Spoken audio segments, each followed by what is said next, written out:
rappers that fell off. Look, man, when it comes to Double XL, they really know how to pick the ones that flop. Literally, they have like two, maybe three people that actually succeed. And then the rest of them just fall the fuck off the face of the earth, whether they doing good somewhere else or they just stop making music. Look, man, a lot of people from Double XL is gonna be on this list. But without further ado, let's get into it. Getting to the top of the rap game is one thing, but staying there is totally different. 100%. Today, we're breaking down the biggest rappers. Oh my God, bruh. Thing, but staying there is totally different. Today, y'all let this guy. Look, I know we all got to start from somewhere. We're breaking down the biggest rappers who fumbled the bag and fell off. Man was in a cornfield. Baby literally fell off last year when he stumbled into the crowd during the set. But now his career is taking a nosedive too.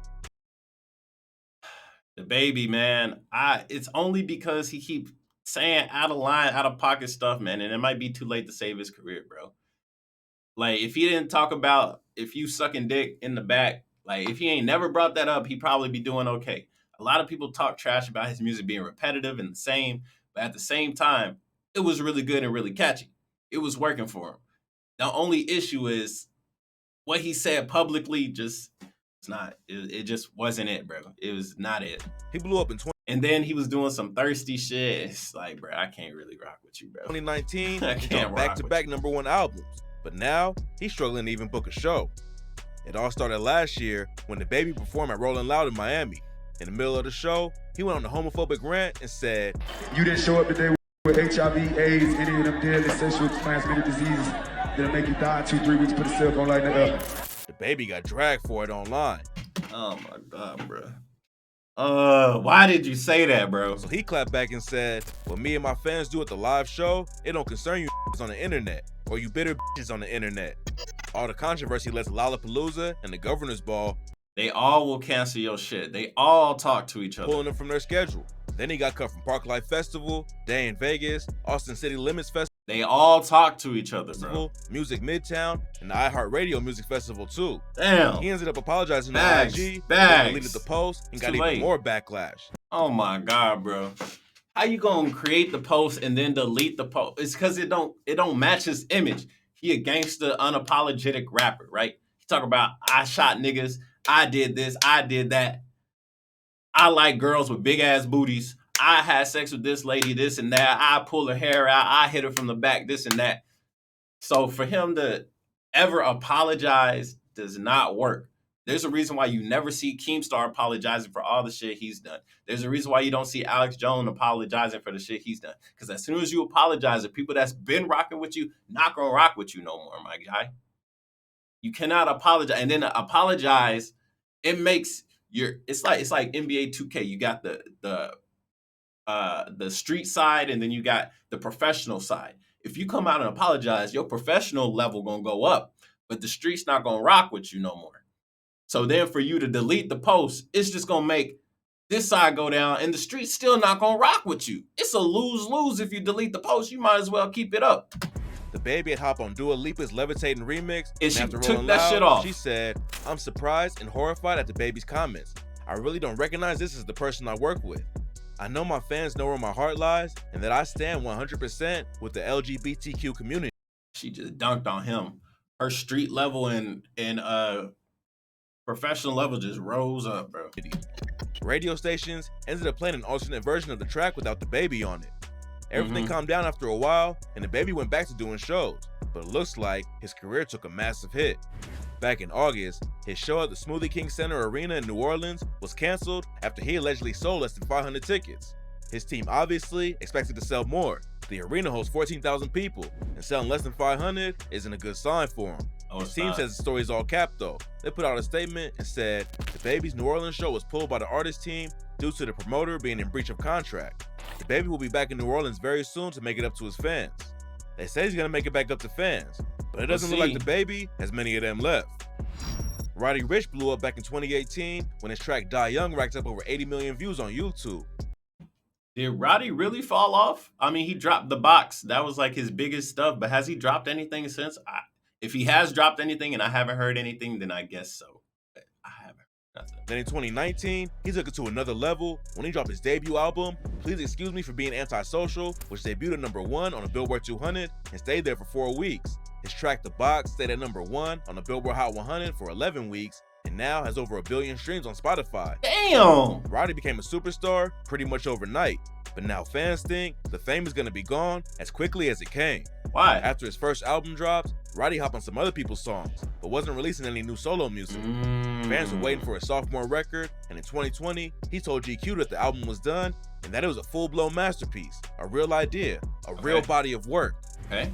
So 2 where years is after it? his first album, Roddy finally dropped Live Life Fast in December 2021, but fans and critics I don't were remember. feeling it like his older projects. It debuted at #4, but fell off fast, and people immediately started saying that Roddy peaked.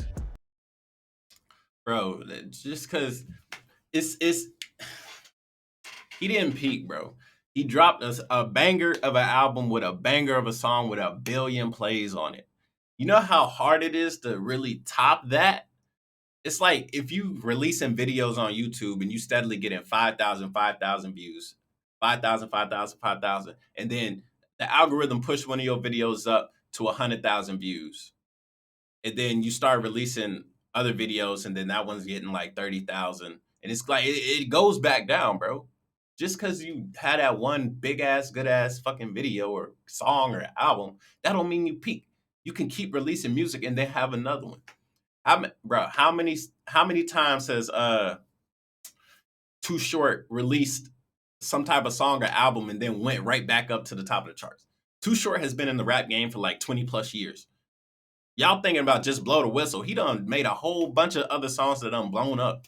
Like, come on, man. It's internet. Back in February, he started hyping up his new music. He posted a snippet from a track called Out My Mind, but people started clowning the track like crazy. A couple hours later, he ended up deleting the snippet and wrote, "Guess I'm a flop now. Shit crazy," on his IG story. The situation was obviously getting to him, because after that, Roddy deactivated his Twitter and IG account. A lot of fans thought he totally fell off, but back in June, Post Malone announced that Roddy Ricch was going to be touring with him. Roddy was featured on the track Cooped Up off Post Malone's new album, and getting the tour with one of the hottest artists in the world should definitely help his career. He definitely fell off from where he was a couple of years ago, but if he drops another hit, Roddy could be right back at the top. Bro, that was a one-off thing, bro. Just because you don't get 1 billion again doesn't mean you fell off, bro. Lil Mosey went viral off the track Pull Up back in 2018. He was dropping music for a couple years and built up a fan base. But Pull Up really put him on the map and racked up over 25 million views on YouTube. That's good. He followed it up with the track Booth Pack, which also got millions of plays. That's good. And then his third official single, Notice, popped off and did crazy numbers. The track got a Cole Bennett music video. That's good, bro. The Cole Bennett Stimulus, my guy. Almost has 300 million views on YouTube. Mosey dropped it. That's not all because of him, though. That's because Cole Bennett. Every time I see a Cole Bennett video, I'm like, oh, this got to be a good-ass song because Cole Bennett made a video for it. His debut album later that year. It did solid numbers and reached #29 on the Billboard 200. That was his But a big lot song. of fans were surprised that it didn't sell more. All the singles popped off and did big numbers, but that success didn't carry over to album sales. In 2019, he had another Cole Bennett music video for the track Bust Down Cartier, but it only racked up around 15 million views. Only? Yeah, I get it. The other ones got hundreds of 50s and whatever millions, but 15 million, stop acting like that's nothing, bro. 15 mil is a lot, but his last collab with Bennett almost hit 300.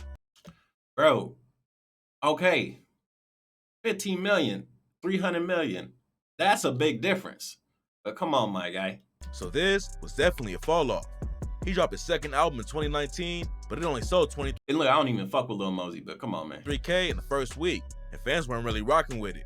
It looked like Mosey had fallen off for good, but in 2020, Just keep he went releasing more music. viral than ever with the track Blueberry Faygo. Mosey hopped on the TikTok rap wave, and it paid off big time. 100%. Blueberry Faygo went crazy online, and the music video racked up even more views than the video for Notice. The same day he dropped the track, Exactly. Oh, he fell off. And then he just put out another song. Boom, blows up. Keep Mosey putting out reissued music. his second album and put Blueberry Faygo on it. Now, it's his most popular song with over 1 billion streams on Spotify. Good shit, Mosey. Even though he brought his career back, it looks like Mosey is falling off again. So he just releases another song and he gets another billion. What the fuck, bro? None of his new tracks are doing numbers. Plus, he's facing serious legal allegations too. Okay, now Most that's of these gonna trials fuck been him. pushed back a couple of times. That's gonna And fuck now him. it's set to start on December 12th, 2022. The charges definitely didn't help his career, but it looks like it was pretty much over anyways. Rich the Kid got into the rap game back in 2013 after hustling for a few years. He started popping off and ended up signing a new deal with Interscope in 2017. Rich the For a Kid. while, he was working with huge artists like Kendrick Lamar, Quavo, and Future. Didn't Rich the Kid create his own label and people just signed underneath him? That's probably why he fell back. But his career lost a lot of steam, and last year, his Lucky EP only sold 5K his first week out. It's not good at all. Rich tried to level up and become a label boss when he started Rich Forever Music. Okay, But the how's label that never going? really popped off, and he's had a lot of drama with his own artists too. It's also what led to his infamous beef with Lil Uzi Vert.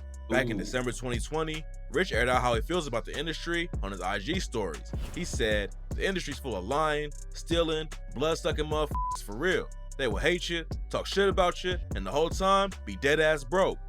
Around the same time, Fashion Nova What? hit him up with a lawsuit for $2.1 million over a $100,000 advance that Rich allegedly ran off with. Oh man, see, that's what Rich fucked himself, bro. You got these big labels and companies paying you to do some shit. Do it. Just do it. Over here, I'm gonna run off on the plug. Oh, dumbass He kid, clapped bro. back on IG and said, "I don't owe Fashion Nova no money. If Fashion Nova want $100,000 from me, they know I can pull up and drop it off." Rich also had to hand over a bag to his former managers. A judge ordered him to pay Blueprint Artist Management $1.1 million after they sued him for not paying. Then his landlord sued him for over $300K after Rich got $32,000 behind on rent payments. He already had money issues going on. And in January 2021, Jay Critch aired Rich Forever out on Instagram. He wrote, "I am not rich forever. That shit been a dub. Stop letting these cap about owning masters and shit. They trying to hold in bum ass deals. Be your brother until the business come up. Then it's all lawyer talk, contract talk, not real shit." I mean, that's, bro, come on, Jay. Come on, bro. Like, like, bro, as soon as the contract and money is involved, brothers, yeah, we brothers and shit, but let's talk about that bread. Let's talk about what I'm about to sign, homie. You should be on that type of Until the business level. come up. Then it's all What lawyer am I talk, about to contract sign? talk, not real shit. If y'all want new music, tell them free Critch. Whole ass. Bro, you signed yourself into that deal, homie. You should have read that shit. Rich clapped back Get a accused lawyer to Critch read of it. snaking him just to get a bag. And the situation started getting heated. They sent shots back and forth on social media for a while, but eventually they squashed the beef. Last year, Rich went on the New Music Daily podcast and said, "I feel like when it comes to business, you really need to just keep it in-house. But sometimes when your emotions get mixed up into the business, that's when shit goes bad. That's what I'm really learning as I grow up. We've been friends forever, so definitely. We spoke on the phone. I talked to him yesterday. Luckily, Rich and Jay Critch put it all behind them and are cool again. And hopefully Rich can get his legal situation sorted out too. He fell off for sure, but he could bounce right back if he drops a hit or signs an artist that pops off and All of them can make a comeback. Just keep releasing music. puts on for the label." Famous Dex blew up back in the mid-2010s. He dropped a Bro, okay, Famous Dex, bro. I ain't heard that name in so damn long. Didn't he get addicted to drugs, bro? couple of independent mixtapes, then signed to Rich the Kid's label. In 2017, he popped off with the tracks Japan and Pick It Up with A$AP Rocky. Pick it up, But pick his it up, addiction pick it up. and time in jail ended up killing his career, Addiction, yeah. and his latest track He was in hasn't jail? even hit 50,000 streams. Back in 2018, Dex fell asleep in the middle of an IG live session. Fans were worried that he was Yeah. nodding off of pills, but Dex did not using any hard drugs. Then in 2019, he suffered a seizure in the middle of a set in Hollywood. Rumors said it was caused by drugs, but Dex and his team said it was epilepsy and not from substance abuse. Dex was still dropping. Bro, I mean, it's their job to try and make Dex look as good as possible. That's their client. That's their golden goose. Okay, you don't want to say, yeah, your golden goose was seasoned up because of drugs. Let's say because it's all the lights and stuff in the club. But nothing course. gained any traction. Don't believe that Fans could shit. tell he was on drugs, even Yeah. though he kept denying it. After a lot of people reached out, Dex hopped on IG Live and told everyone to stay out of his business. He said, "Stop worrying about the next motherfucker that's doing drugs. The world on drugs. You know what I'm saying? I got money. I can do whatever the fuck I want to do. Goofy ass. Ignorant You worried about ass me for? response. And two, I don't do none of that shit." Why you worried about me for? Because that's your fan base, homie. They care about you because they like your music. They might like just you. So yeah, they see you doing bad. They reaching out for you, bro. What are you talking about? I can do whatever I want because I'm rich. Yeah, you can do whatever you want because you're rich. Don't bite the hand that feeds you. You rich because of your fans, bro. What is you talking I about? want to do. Goofy ass. You worried about me for? And two, Terrible I don't do none of that response. shit. I smoke weed and take care of my kids. But less than a day later, after he told everyone he was good, the news broke that Dex had gone into rehab. He got out in January 2021, but when he hopped back on social media, it was clear that he was using again. Fans were worried that he might die from an overdose. They but still he ended up worried getting about booked you. in jail a couple months later. In March 2021, Dex got hit with 19 charges from 3 different situations. According to police, in November 2020, Dex got into a standoff with a SWAT team after allegedly hurting his ex-girlfriend. Hell no. In October 2020, he allegedly attacked another woman, and in March 2021, Bro, why are we giving these people these platforms, bro? These substance abusing, women abusing people, man. Why are we giving them a platform? Why do we care about them? Because they make good music, they make good songs, they make you dance, they make you laugh. It's not worth it. he was arrested during a traffic stop for carrying a loaded gun. Even though Dex had some wild charges against him, he only got hit with a 1-year sentence. He was released in September, but then went straight into rehab. He said he plans on staying there until at least November, and hopefully this time, he can kick the addiction for good. Lil Xan was a big part of the Oh my SoundCloud God, mumble rap bro. wave, but he went Man, from touring bro. with massive artists like Nicki Minaj to dropping out of his own tour and starting beef with a random metal band who was a supporting act. Where Xan messed up was he was biting every single hand that fed him. His manager, like, he was like, oh, they're abusing me, this and that. They won't let me drive my car, this and that. Look, man, you signed that contract. They pretty much own your ass. But he's too young to figure that out. He still wants his freedom, wants to do whatever he wants. And he just started fucking up his own car. He was keying his own car, bro. Devaluing everything he owns. Going crazy on Instagram and all these other apps. Like, Xan destroyed his own brand. Xan had huge hits like Slingshot and Betrayed And he has some good songs too, but it's that racked up millions of plays, but the popularity didn't last. In 2019, he announced he was retiring and said, I quit rapping and I'm only gonna focus on moving forward with the Xanarchy clothing line and brand. and the music company still owns that shit, homie. Good luck. But after a few years of battling addiction, Xan decided to make a comeback. He announced a new tour, but then dropped out of the first show. A band called Dropout Kings was supposed to open for him, and they aired Xan out on IG after he dropped the set.